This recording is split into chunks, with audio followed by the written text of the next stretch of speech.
Les habla Rafael Arraiz Luca desde Unión Radio y esto es Venezolanos, un programa sobre el país y su historia, en nuestra serie sobre el petróleo en Venezuela y el mundo.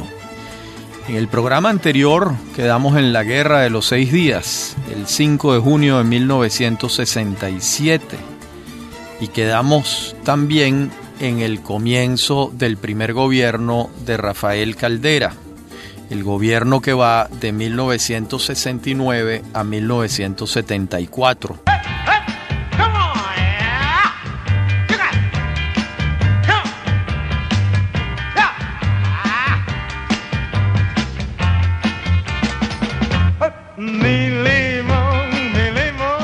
Ese gobierno, Caldera escoge para la cartera de Minas e Hidrocarburos a quien había sido ministro de Fomento en el año 63, cuando el gobierno del Pacto de Punto Fijo, el segundo gobierno de Rómulo Betancourt. Se trataba de un ingeniero civil, experto en temas de vivienda, pero con el paso del tiempo se había familiarizado con el tema petrolero a medida que su partido, COPEI, se acercaba al poder. Se mencionaban otros nombres para la cartera. Siempre estuvo sobre la mesa el de Eduardo Acosta Hermoso, un experto petrolero de la órbita demócrata cristiana. Y también estaba sobre la mesa el nombre de Julio Sosa Rodríguez, entonces un conocido empresario, conocedor del área petrolera. Pero Caldera escogió a Hugo Pérez La Salvia, con quien tenía una mayor cercanía ideológica y un idéntico sentido nacionalista. En materia petrolera, entonces, el gobierno de Caldera comenzó con una tarea pendiente, la ley que articulaba los contratos de servicio, la cual, como vimos en programas anteriores, se aprobó en 1970. Con tantas condiciones favorables para el gobierno y tan pocas condiciones favorables para las empresas extranjeras, que apenas se implementaron 5 contratos de servicio. El otro tema petrolero álgido no fue iniciativa del gobierno de Caldera, sino de la bancada del MEP, Movimiento Electoral del Pueblo. Este partido, en cabeza de Álvaro Silva Calderón, propuso la ley de reversión petrolera. Y Caldera tomó para sí la ley de reversión y le dio cuerda. Y la ley se aprueba en el Congreso Nacional y es promulgada por el presidente Caldera el 30 de julio de 1971, titulándose así: Ley de bienes afectos a reversión en las concesiones de hidrocarburos. De modo que a nadie le quedaban dudas de que en 1983, o quizás antes, como en efecto ocurrió, se procedería a recibir las concesiones por parte de las concesionarias. Para las concesionarias, la lucha que quedaba por delante era la de obtener el mayor monto por sus activos o, en el mejor de los casos, revertir lo hecho y regresar al sistema concesionario, cosa que ya para entonces era imposible, lucía absolutamente utópico. También forma parte de ese primer gobierno de Caldera la ley que se aprueba el 26 de agosto de 1971, cuando el presidente Caldera promulga la ley que reserva al Estado la industria del gas natural. Este instrumento legal fue iniciativa del propio gobierno, esta vez sí, y ordenaba a las concesionarias a entregarle el gas no utilizado en sus operaciones a la CBP, y el Estado se comprometía a cancelar los gastos de recolección, compresión y entrega.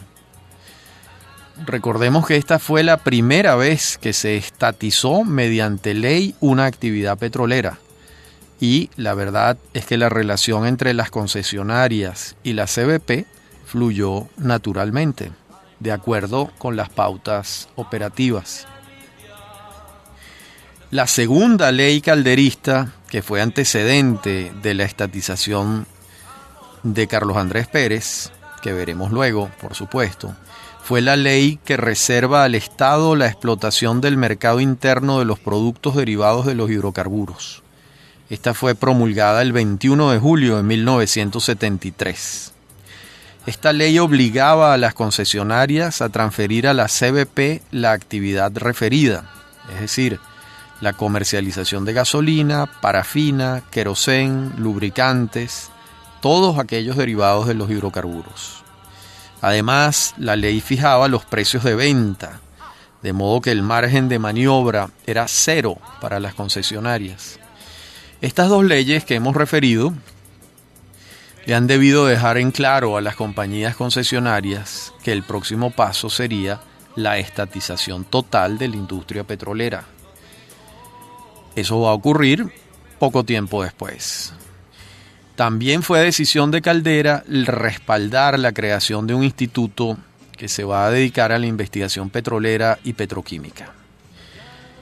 Decreta sobre el particular y ordena que el Ministerio de Minas e Hidrocarburos, el CONICIT, la CBP y el IBP, Instituto Venezolano de Petroquímica, procedan en conjunto a establecer la Fundación para la Investigación en Petróleo y Petroquímica, INVEPET. Después veremos que cambió el nombre. El 21 de noviembre, el Procurador General de la Nación registra los estatutos de la Fundación y el 7 de febrero de 1974, un mes antes de entregar la presidencia de la República, Caldera designa al joven Humberto Calderón Berti presidente del Consejo de Administración de INVEPET. Luego, el 1 de enero de 1976, cuando ya gobierna Carlos Andrés Pérez, el instituto cambia la denominación y pasa a ser el Instituto Tecnológico Venezolano de Petróleo, INTEVEP, y pasa a estar tutelado por PDVSA, la institución matriz recién creada en 1975, como veremos luego. Bueno, tenemos que los inicios de la investigación científica petrolera tuvieron al doctor Marcel Roche como un entusiasta fundamental. Roche, quien desde 1969 era presidente del CONICIT, presidió la Comisión de Investigación Petrolera y Petroquímica, cuyo secretario era Aníbal Martínez, un hombre al que la historia del petróleo y el petróleo le debe mucho. Entonces se conjugaron estos factores, Roche, Martínez y, como dijimos antes, el joven director de reversión del Ministerio de Minas e Hidrocarburos, Calderón Berti. Ya la masa crítica era suficiente, porque cuando se crea INVEPET y después INTEVEP, Venezuela ya contaba con cerca de 100 investigadores petroleros repartidos en distintas dependencias, y la creación de INVEPET los reúne, y todavía los reúne más cuando se convierte en INTEVEP y pasa a estar bajo el ala protectora tutelar de PDVSA. Estos son entonces los hechos durante ese primer gobierno de Caldera en materia petrolera. Había un cuadro favorable que llevó al presidente Caldera, en una de sus últimas intervenciones públicas como presidente de la República, frente al Congreso Nacional en pleno, a sugerirle al presidente entonces electo, Carlos Andrés Pérez, que procediera cuanto antes a la nacionalización. Pérez, por su parte, una vez electo, dio otra vuelta de tuerca y anunció que la estatización venía. Siempre se llamó la nacionalización, pero yo prefiero llamarla como lo que fue, una estatización, porque el Estado se reservó toda la actividad petrolera y los nacionales no tuvieron posibilidades de intervenir en el negocio petrolero, al menos al principio. ¿Qué está pasando por su parte en el mundo mientras esto ocurre? Pues la producción mundial de hidrocarburos no dejaba de crecer Y así fue durante 2 décadas, los años 50 y los 60. De allí que nadie pensaba en un escenario donde la producción fuese insuficiente. No obstante, un economista alemán educado en Oxford sí señalaba con mucha insistencia que le pusieran atención al tema. Me estoy refiriendo a Schumacher, el autor del libro Lo pequeño es hermoso, un destacado o destacadísimo economista germano-británico, quien decía lo siguiente: los suministros petrolíferos mundiales no estarán asegurados ni para los próximos 20 años, y ciertamente a precios harto diferentes de los actuales. De modo que Schumacher, muy distinto al corredor de la Fórmula 1, por cierto, tocaba la campana permanentemente sobre este asunto y casi nadie escuchaba el sonido de la campana. Sin embargo, los hechos estaban allí, los datos estaban allí, pero no se los querían ver. Demos algunas cifras. En 1960, la demanda mundial de crudo era de 19 millones de barriles por día. 12 años después, en 1972, había crecido a 44 millones diarios. Era un crecimiento enorme. Esta brecha entre la producción y el consumo se cerraba a pasos agigantados, con un agravante nada despreciable. Alrededor del 35% de la producción mundial la aportaba el Medio Oriente y cerca del 60% de las reservas petrolíferas del planeta estaban allí. De modo que la dependencia con respecto a esta región inestable del mundo, lejos de crecer, se venía incrementando. En la próxima parte del programa continuaremos con estos temas internacionales con incidencia directa en el petróleo venezolano. Ya regresamos. Penny Lane, there is a barber showing photographs of every head he's had the pleasure to know. Decíamos en la parte anterior del programa que continuaríamos dando cifras sobre el mercado petrolero mundial en aquellas décadas de los años 60 y 70. Y fíjense que la capacidad excedentaria norteamericana entre 1957 y 1963 había sido de 4 millones diarios. Y para 1970 se había reducido a menos de 1 millón de barriles diarios. Y con una paradoja añadida, para el 70 la producción norteamericana estaba llegando a su nivel más alto, que era 11.300.000 barriles al día. Lo que quiere decir que en el momento de mayor producción no tenían o se había reducido su capacidad excedentaria de 4 millones a menos de 1 millón de barriles diarios. Y esta cifra siguió bajando y llevó esta alarma, estas luces encendidas, a la legendaria Railroad Commission de Texas a permitir la producción petrolera en los Estados Unidos a toda capacidad. Para colmo, en los Estados Unidos las importaciones de hidrocarburos pasaron de 2 millones diarios en 1967 a 6 millones al día en 1973. Era evidente que algo estaba pasando. El mayor consumidor de petróleo del mundo en aquel entonces, que eran los Estados Unidos, su producción no le permitía alcanzar la demanda y las importaciones habían pasado de 2 millones a 6 millones al día en 1973. De modo que estaba servida la mesa para lo que iba a ocurrir, que lo veremos muy pronto. Durante las décadas de los años 50 y 60 se ejercieron controles para limitar la producción petrolera en aras de la conservación de los precios. Y a principios de la década de los 70, la fotografía era la inversa. El consumo estaba a punto de ser mayor que la producción y los precios iban en aumento. El precio del crudo entre 1970 y 1973 se había duplicado. Antes vimos las cifras, estamos hablando del consumo de los Estados Unidos. Antes vimos las cifras de lo que necesitaban los Estados Unidos, cómo se había incrementado. Pero es que los precios también habían subido. Toda esta fotografía revela que era evidente que el mundo avanzaba hacia una crisis energética. Pero claro, esto nosotros lo estamos viendo muchos años después.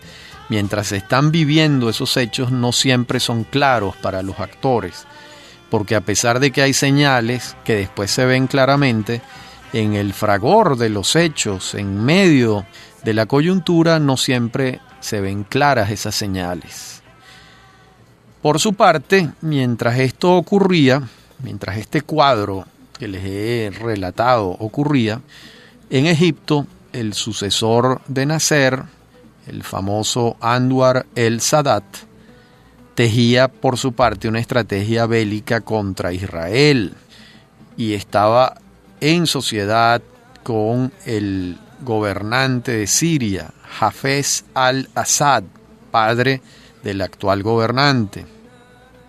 Recordemos que Sadat había asumido el mando en 1970 y buscaba mejorar la situación de su país después de la derrota humillante de 1967 en la Guerra de los 6 días que referimos antes. Y es por eso que Sadat, el 6 de octubre de 1973, toma por sorpresa a los israelíes, quienes estaban celebrando su fiesta mayor, el Yom Kippur, y los ataca sin previo aviso. Y entonces va a estallar otra vez una guerra en el Medio Oriente, la guerra del Yom Kippur. Entonces Henry Kissinger, que llevaba los asuntos exteriores norteamericanos, junto con el presidente de la Unión Soviética, Leonid Brezhnev, y ustedes dirán, bueno, ¿y por qué no el presidente de los Estados Unidos? Bueno, porque Nixon estaba en el laberinto o en el torbellino del escándalo de Watergate. Entonces fue Kissinger el que se encargó de este tema y junto a Brezhnev alcanza un acuerdo de cese al fuego el 21 de octubre de 1973. Pero en el momento del cese al fuego ya las tropas israelíes habían avanzado sobre territorio sirio y egipcio, demostrando una vez más la superioridad militar israelí sobre la egipcia y la siria. No obstante, Sadat se siente satisfecho con los daños que le ha causado a Israel y su estrategia funciona en un sentido. Llegó a un acuerdo con ellos en la posguerra y a otro acuerdo con los Estados Unidos, mientras Siria permanecía dentro de la esfera soviética. Por su parte, el rey Faisal de Arabia Saudita cumple sus amenazas y en represalia por el apoyo norteamericano a Israel, corta los suministros de petróleo a los Estados Unidos a partir del 20 de octubre de 1973. La solidaridad entre los árabes, entonces, en contra de sus adversarios históricos israelíes, funcionó. Pero esto contribuye a la espiral de aumento de los precios, que ya se hacía indetenible. No podemos olvidar que entre 1970 y 1973 la producción de Arabia Saudita pasó de representar el 13% del volumen mundial a un 21% de la producción petrolera mundial.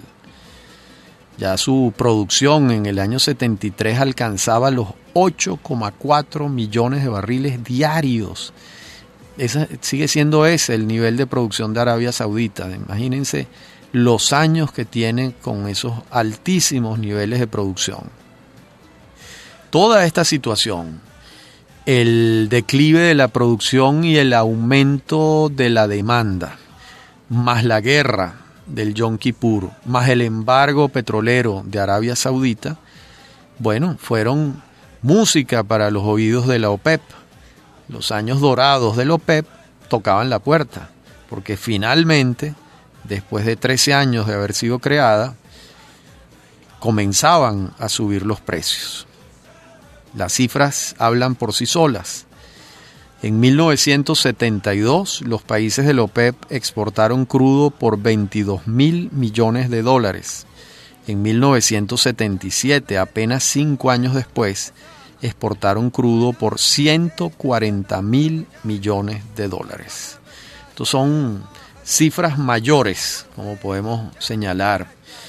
Y fue entonces cuando los ojos del mundo entero se posaron sobre las reuniones de la OPEP y en particular sobre el ministro de Petróleo de Arabia Saudita, que se hizo un personaje famoso en el planeta entero, que se llamaba Ahmed Zaki Yamani. Yamani era egresado de la Escuela de Derecho de la Universidad de Harvard y había ascendido a ese cargo con apenas 32 años. Y fue Yamani el eje de estos años que tuvieron a la OPEP como epicentro. Incluso cuando el terrorista venezolano Carlos Ramírez Sánchez, el Chacal, secuestró a los ministros de la organización en Viena en 1975. Hace pocos años, por cierto, se hizo una película sobre todo este episodio y el protagonista, el que interpretaba a Carlos Ramírez Sánchez, fue el gran actor venezolano Edgar Ramírez. Una película muy buena. La tengo de gran recuerdo y la actuación de Ramírez me pareció de primera, como casi todas las actuaciones de él, o todas. Bueno, mientras todo esto está pasando, aparece un nuevo sector, un nuevo factor petrolero, y es el Mar del Norte. ¿Por qué? Bueno, porque las exploraciones habían comenzado tímidamente en 1959 y para mediados de la década de los 60 se extraía gas natural, pero no petróleo. Y se comenzó a extraer petróleo en 1976.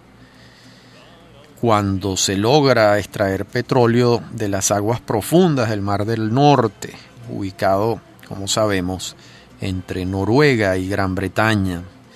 Esa producción venía a contribuir con la cesta no OPEP, junto a Alaska, que la mencionamos en un programa anterior, y a la repotenciación de México.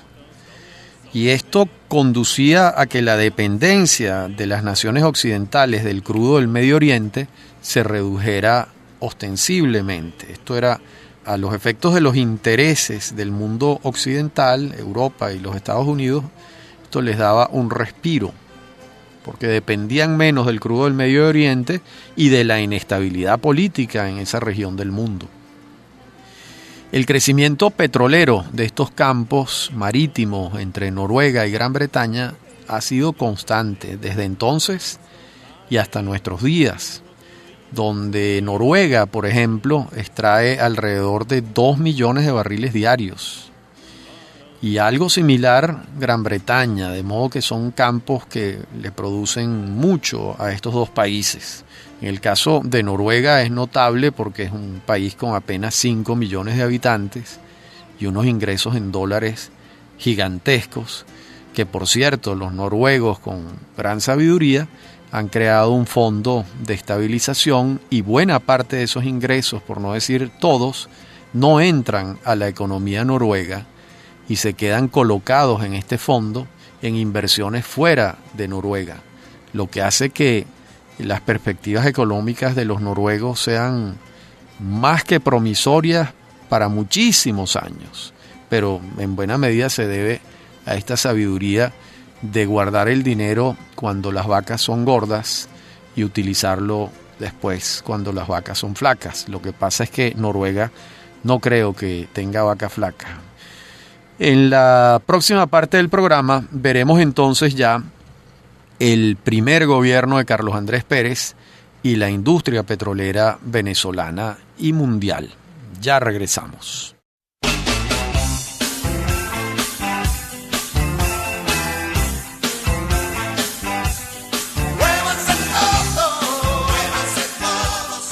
Decíamos en la parte anterior del programa que en esta nos ocuparíamos de ese primer gobierno de Carlos Andrés Pérez que tan importante fue para la política petrolera venezolana.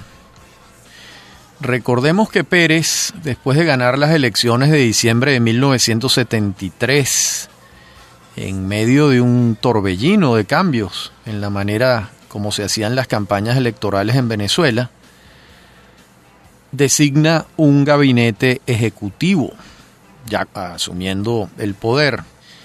Y esto llamó la atención de mucha gente porque nombra a Carmelo Lauría en el Ministerio de Fomento, a Gumersindo Rodríguez en la jefatura de Cordiplan, a Diego Arria en la gobernación del Distrito Federal y la presidencia del Centro Simón Bolívar. Y estos tres ministros que he señalado, ministros y gobernador, no provenían de Acción Democrática, lo que señalaba que su gabinete ejecutivo iba a tener a personas diferentes a las que su partido le sugería. Y ese va a ser también el caso del Ministerio de Minas e Hidrocarburos. Él designa allí a una persona a la que él no conoce, que se llama Valentín Hernández Acosta. ¿Por qué lo hace? Pues la primera respuesta es que no quiere nombrar al candidato natural de AD para ese cargo, que es Arturo Hernández Grisanti. ¿Por qué? Bueno, porque Hernández Grisanti estuvo siempre vinculado a Pérez Alfonso y sus políticas, y Pérez quería diferenciar su política petrolera de la de Pérez Alfonso, o por lo menos no entregársela a él como habían hecho Betancur y Leoni en los gobiernos anteriores de Acción Democrática. Nosotros comenzamos a indagar entonces, bueno, ¿quién le sugirió a Hernández Acosta? Y nuestra investigación da con un personaje muy importante que creemos que fue quien se lo sugirió, nada menos que Rómulo Betancur. Betancur había conocido en su exilio, más que exilio, su periplo europeo después de dejar la presidencia, ese periplo que va de 1964 a 1974, cuando regresa. Y allá conoce a un funcionario de la Embajada de Venezuela en Gran Bretaña, que no era otro que Valentín Hernández. Pero ese funcionario de la Embajada era egresado de la primera promoción de ingenieros petroleros de la Universidad Central de Venezuela, la promoción de 1948. Y eso avalaba la propuesta de Betancur de designarlo a él. A su vez, Hernández Acosta contaba con el aval de Gonzalo Barrios, entonces presidente de Acción Democrática y quien también conocía a Hernández Acosta. Esta es la única explicación que nosotros encontramos para que Carlos Andrés Pérez designe ministro de Minas e Hidrocarburos a una persona que no es cercana a él. Y digamos, es curioso porque se trata del ministerio de donde provienen prácticamente todos los recursos de Venezuela. Y además se trataba de un ministerio que iba a encabezar la estatización del petróleo en el país.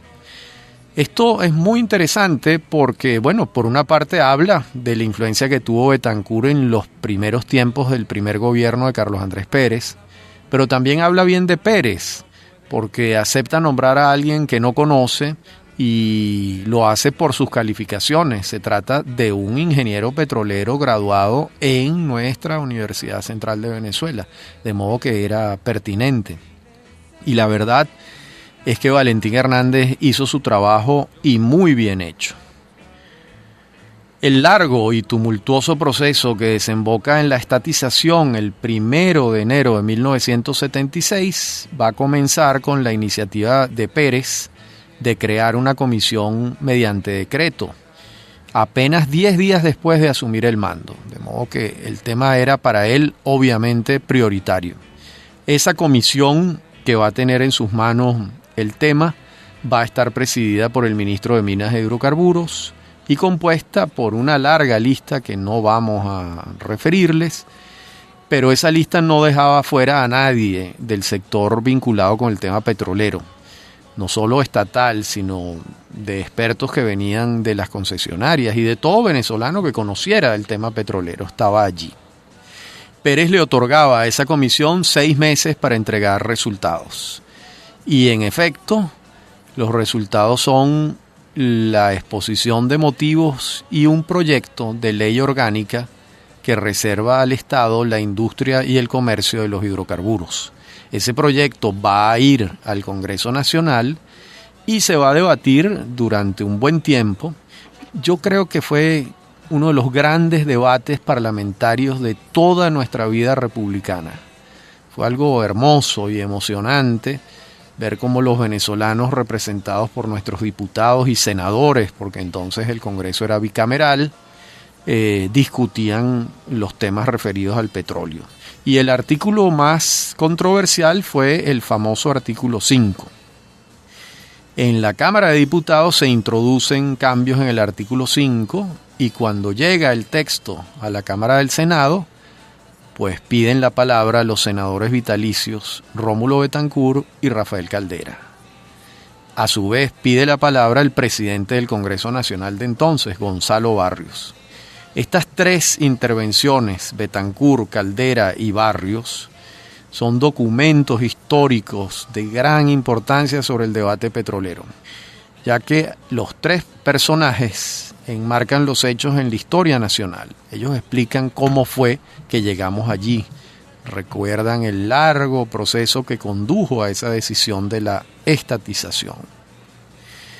Hoy sabemos, gracias a la confesión de Carlos Andrés Pérez en su libro Carlos Andrés Pérez, Memorias Proscritas. Dije su libro porque él es el que habla, pero quienes los entrevistan son Roberto Justi y Ramón Hernández.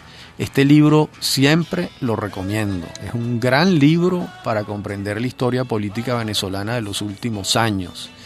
Y fue lo que quedó en materia de memoria de Carlos Andrés Pérez. Él dice allí textualmente en relación con el artículo 5. Es tan importante que voy a leérselos. Dice Pérez: mi mentalidad fue tan clara para el momento de la nacionalización del petróleo que impusimos el artículo 5 de la ley petrolera que hizo decir a Juan Pablo Pérez Alfonso que era una nacionalización chucuta y a Caldera que esa no era nacionalización del petróleo sino entrega del petróleo. Sin embargo, Caldera quiso quitarse el yugo del artículo 5, modificar la ley. El artículo 5 fue idea mía. No fue fácil introducirlo en la ley. Convencí de su necesidad a Rómulo Betancourt, pero mucha gente del partido no estaba de acuerdo, encabezados por Arturo Hernández Crisanti, quien se retiró del Congreso. Pidió permiso para no votar la ley de nacionalización por el artículo 5. Eso es historia.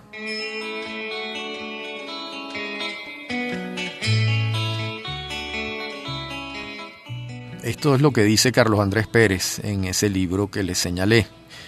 Y finalmente, examinadas todas las proposiciones, el 9 de julio de 1975 se aprueba el artículo 5 con 104 votos de AD y 2 de la Cruzada Cívica Nacionalista, contra 94 de la oposición. ¿Cómo quedó el artículo 5 en sus aspectos esenciales? No los voy a leer completo, pero sí lo fundamental. Allí dice, en el artículo 5,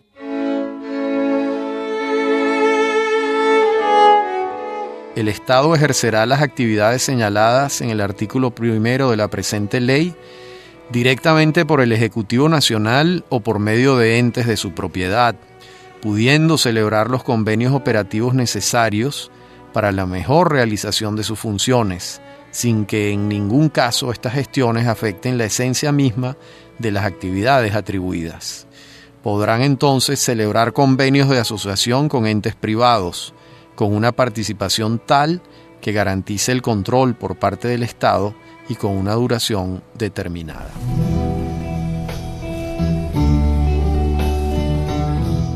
Bueno, pues felizmente que se aprobó así el artículo 5, porque lo otro era amarrarse las manos frente a la posibilidad de contratar o de asociarse con empresas petroleras extranjeras para el negocio petrolero venezolano. Finalmente, el proceso de creación de la ley concluyó con su promulgación y publicación en la Gaceta Oficial el 29 de agosto de 1975, con el título definitivo de Ley Orgánica que reserva al Estado la industria y el comercio de los hidrocarburos. Terminaba así una larga etapa y se iniciaba otra en Venezuela. El 31 de diciembre de 1975, que se extinguían todas las concesiones petroleras y entonces asumía el control de la actividad petrolera nacional la empresa creada por el presidente Pérez el 30 de agosto de 1975. No es otra que Petróleos de Venezuela S.A., PDVSA. Allí el presidente Pérez toma una decisión, a nuestro juicio, completamente acertada, y es que designa al general Rafael Alfonso Rabar como primer presidente de PDVSA. Alfonso Rabar, en algún programa de estos nuestros, le dedicamos un programa completo. Repitamos entonces que era un egresado del MIT, Massachusetts Institute of Technology. A su vez, por supuesto, era egresado de la Academia Militar Venezolana y había comenzado su vida pública en Guayana en 1953, al frente de la Comisión de Estudios para el Desarrollo Hidroeléctrico del Río Caroní. Fue presidente de DELCA, presidente fundador de la Corporación Venezolana de Guayana, presidente de la Corporación Venezolana de Fomento.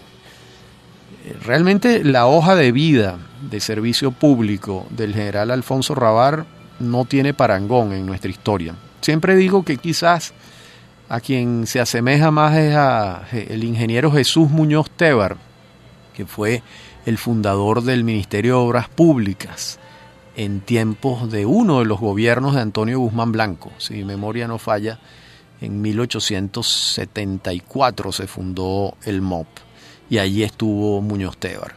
Pero la trayectoria de Rafael Alfonso Rabar es brillante.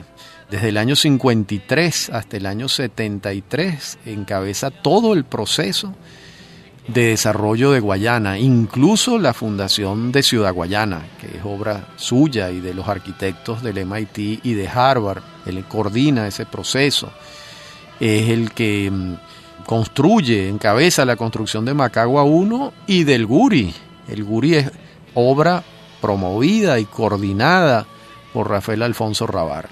Y en el momento en que Pérez tiene que escoger al presidente de PDVSA realmente en Venezuela, sobre quien había unanimidad sobre su honradez y sus calificaciones gerenciales y técnicas, era sobre Rafael Alfonso Rabar. Lo único es que no sabía de petróleo, porque nunca había estado al frente de una empresa petrolera. Sin embargo, eso no fue óbice para que Pérez lo designara. En la última parte del programa vamos a seguir indagando sobre este tema de Alfonso Rabar y de esa primera junta directiva que lo acompaña. Ya regresamos.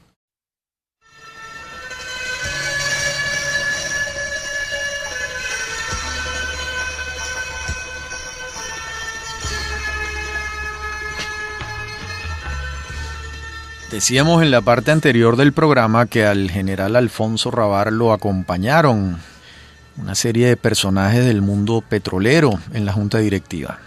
Allí estuvo Julio César Arreaza, Julio Sosa Rodríguez, Carlos Guillermo Rangel, Alirio Parra, Benito Raúl Lozada, Edgar Leal y José Domingo Casanova, todos como directores principales. Hubo también un representante de los trabajadores, Manuel Peñalver, y un grupo de suplentes que tenían voz activa pero sin voto. Ellos fueron Luis Plas Brusual, José Martorano y Gustavo Coronel.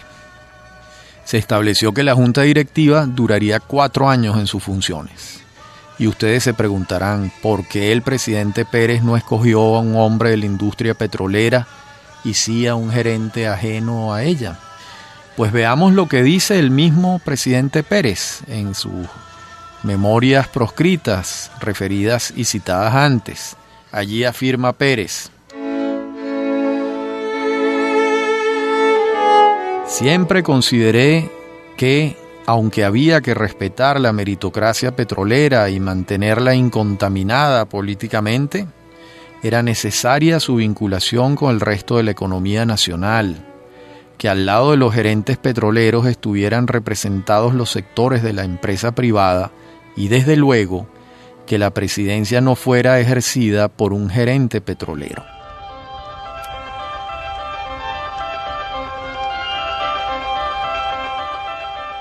Bueno, este es un criterio discutible, pero es un criterio. Y fue un criterio que Pérez mantuvo, porque en su segunda presidencia también fueron presidentes de PDVSA Andrés Sosa Pietri y Gustavo Rosen, que no formaban parte de la meritocracia petrolera, no eran trabajadores de PDVSA. De modo que Pérez en eso fue coherente, aunque el criterio es discutible. Yo no estoy seguro de que sea el criterio correcto.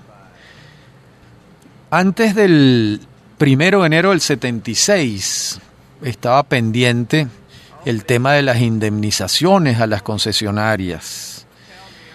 Pero el monto no era demasiado alto y los ingresos recientes con motivo del aumento de los precios eran tan abundantes.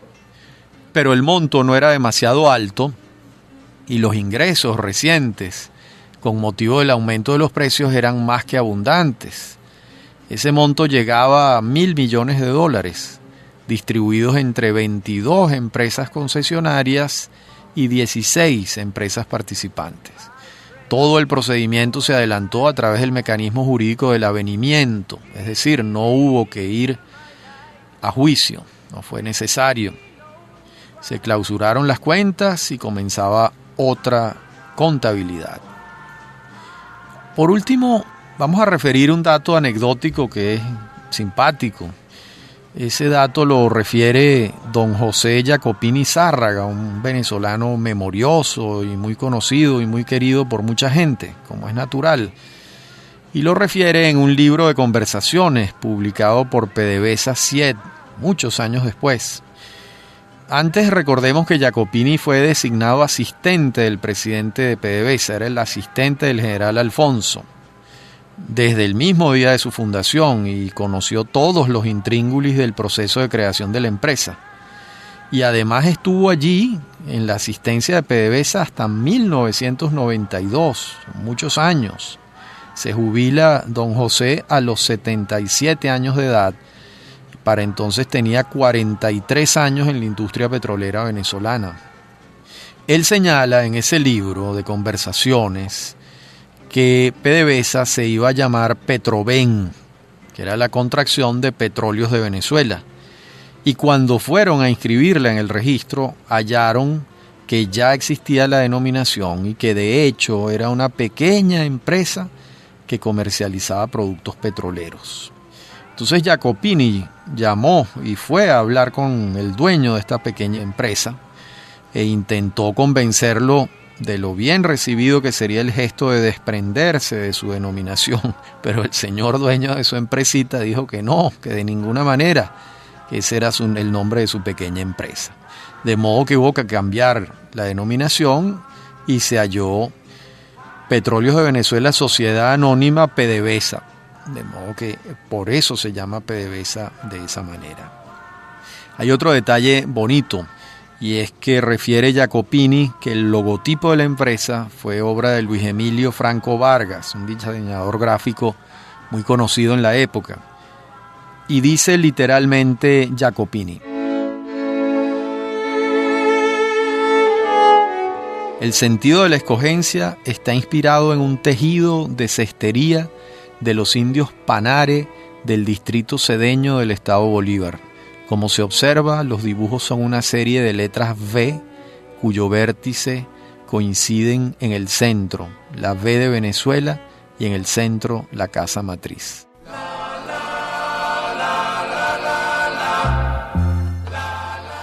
Era un logotipo precioso, es una lástima que haya caído en desuso y se haya cambiado, porque era un logotipo muy afortunado y le rendía tributo a la cestería de una de nuestras etnias originarias. Fue todo un acierto. Pues como vemos, una vez concluida la etapa previa a la estatización de la industria petrolera, en Venezuela el desafío del futuro ya estaba colocado en otro vector, es decir, administrar la industria petrolera eficientemente, hacerla rendir económicamente y crecer en todos los sentidos. Este reto ahora estaba en cabeza del Estado venezolano, exclusivamente a través de su Ministerio de Minas e Hidrocarburos, o de Energía y Minas, como comenzó a llamarse a partir de entonces, y de la casa matriz, PDVSA, y las empresas petroleras estatales. En nuestro próximo programa veremos cómo fue este desarrollo inicial de la industria petrolera venezolana ya en manos de los venezolanos. Ha sido un gusto hablar para ustedes. Habla Rafael Arraiz Luca desde Unión Radio y esto es Venezolanos, un programa sobre el país y su historia. Me acompañan en la producción Inmaculada Sebastiano y Víctor Hugo Rodríguez, en la dirección técnica Víctor Hugo Rodríguez y Fernando Camacho. A mí me consiguen a través de mi correo electrónico rafaelarraiz@hotmail, en Twitter @rafaelarraiz. Ha sido un gusto hablar para ustedes. Hasta nuestro próximo encuentro.